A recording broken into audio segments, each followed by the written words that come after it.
আসসালামু আলাইকুম, কেমন আছেন সবাই? আলহামদুলিল্লাহ আমি ভালো আছি।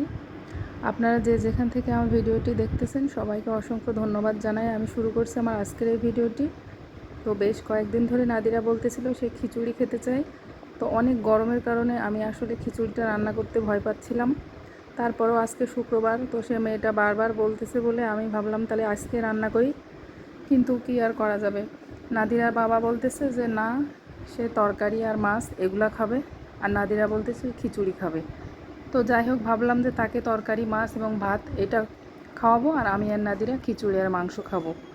তো একটা মনে মনে এরকম চিন্তাধারা থেকেই আমি রান্নাটা শুরু করে দিলাম। তো দেখতে পাইলেন আমি চাল ডাল একসাথে মিক্স করে আমি সেগুলোকে ধুয়ে পানি ঝরাতে দিয়েছিলাম, আর এই যে ফ্রিজ থেকে একটা দেশি মুরগি বের করে ভিজাতে দিয়ে দিলাম। নাদিরা আমাকে বলতেছে যে ঠিক আছে, আব্বু যেরকম সবসময় মাছ আর তরকারি খেতে চাই, তো আজকে আব্বুকে মাছ এবং তরকারি খেতে দেওয়া হবে, আর আমরা খিচুড়ি আর মাংস খাবো। তো এর মধ্যে আমি মুরগিটা ভিজাতে দিয়ে পেঁয়াজগুলোকে কেটে নিলাম, আর নাদিরার আব্বুর জন্য কাঁচা কলা দিয়ে শিং মাছ রান্না করতেছি, সেটা রান্না হচ্ছে। তারপরে আমি যে প্লেট বাটিগুলো ছিল সেগুলো আস্তে আস্তে করে ধুয়ে নিলাম।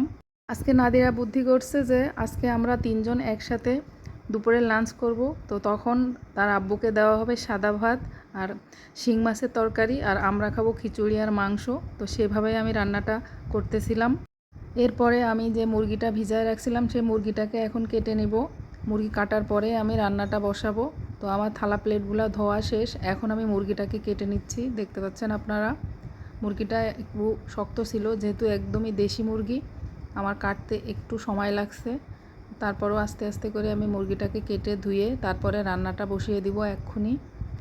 তো আজকে নাদিরার বুদ্ধি অনুযায়ী আমি সেভাবে রান্না করতেছিলাম, কিন্তু পরে মনে হলো যে তার সামনে আমরা মাংস খাবো আর সে তরকারি শিং মাছের ঝোল দিয়ে খাবে, তো সেটা আমার কাছে যেন কেমন লাগতেছিল।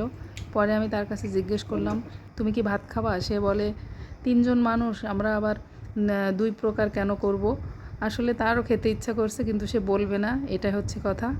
যাই হোক, আমার মুরগি কাটা শেষ, এখন ধুয়ে তারপরে আমি খিচুড়িটা বসিয়ে দিব। দেখতে পাচ্ছেন এখানে আজকে আমি 3 ধরনের ডাল দিয়ে এই খিচুড়িটা রান্না করব। আগেই আমি ছোলার ডালটা আলাদা করে ভিজায় রাখছিলাম, আর চালের সাথে মুগ এবং মুসুরির ডাল একসাথে ধুয়ে পানি ঝরাতে দিয়েছিলাম।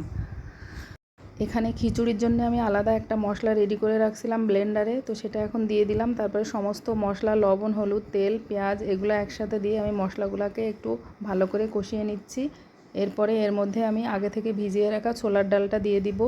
ছোলার ডালটা একটু কষিয়ে নেওয়ার পরে আমি আগে থেকে যে পানি ঝরাতে দিয়েছিলাম চাল ডালগুলা, সেগুলো এখন দিব। এই যে চাল এবং মুগ এবং মুসুরির ডাল একসাথে এগুলা দিয়ে দিলাম।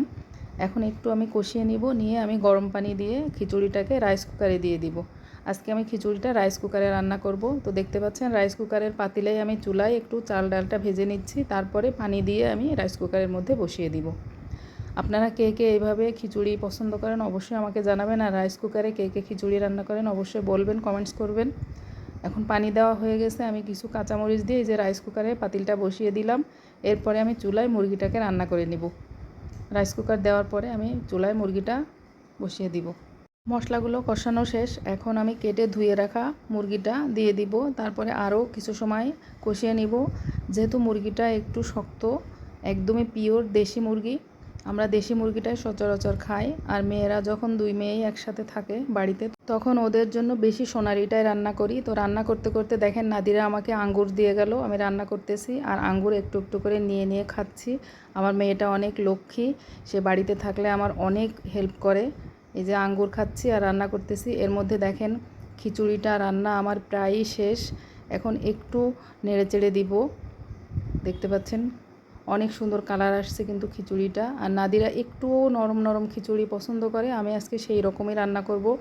যেহেতু কয়েকদিন থেকে ও বলতেছে, এই জন্য ওর পছন্দ অনুযায়ী আমি রান্নাটা করব। এখন আমি উপর থেকে সামান্য একটু ঘি দিয়ে দিব, ঘি দিয়ে দিচ্ছি। এখন যতটা পানি দেখা যাচ্ছে, রান্নার শেষ পর্যায়ে কিন্তু এরকম দেখা যাবে না, পানিটা একদম শুকিয়ে যাবে। তারপরে আমি উপর থেকে আরও একটু পেঁয়াজের বেরেস্তা দিয়ে দিব। এর মধ্যে মুরগিটা কিন্তু আমার কষানো হচ্ছে। এই যে খিচুড়িটা আমি এখন পেঁয়াজের বেরেস্তা দিয়ে দিব। দেখেন পানিটা কিন্তু একদম শুকাই গেছে, কিন্তু হালকা একটু নরম নরম হয়েছে, এমনটাই নাদিরা পছন্দ করে। তো খিচুড়িটা তো শেষ, এখন ওটা রাইস কুকারে দমে দেওয়া আছে। আর আমি মুরগিটাও রান্না করে ফেলতেছি। মুরগিটা আমার এর মধ্যে রান্না করা শেষ, পরে আর ভিডিও করা হয় নাই। আর এটাই হচ্ছে সেই তরকারি, কাঁচা কলা আর শিং মাছ। আর এখানে এই যে আমার মুরগি রান্না শেষ, খিচুড়িও রান্না শেষ। এখন নামাজ পড়ে খেতে হবে। তো সে পর্যন্ত আপনারা সবাই ভালো থাকবেন। আমার ভিডিওটি সম্পূর্ণ দেখার জন্য সবাইকে অসংখ্য ধন্যবাদ জানাচ্ছি। আমার ভিডিওটি ভালো লাগলে একটা লাইক করবেন, কমেন্টস করবেন আর শেয়ার করতে ভুলবেন না। ভালো থাকবেন সবাই। আল্লাহ হাফিজ।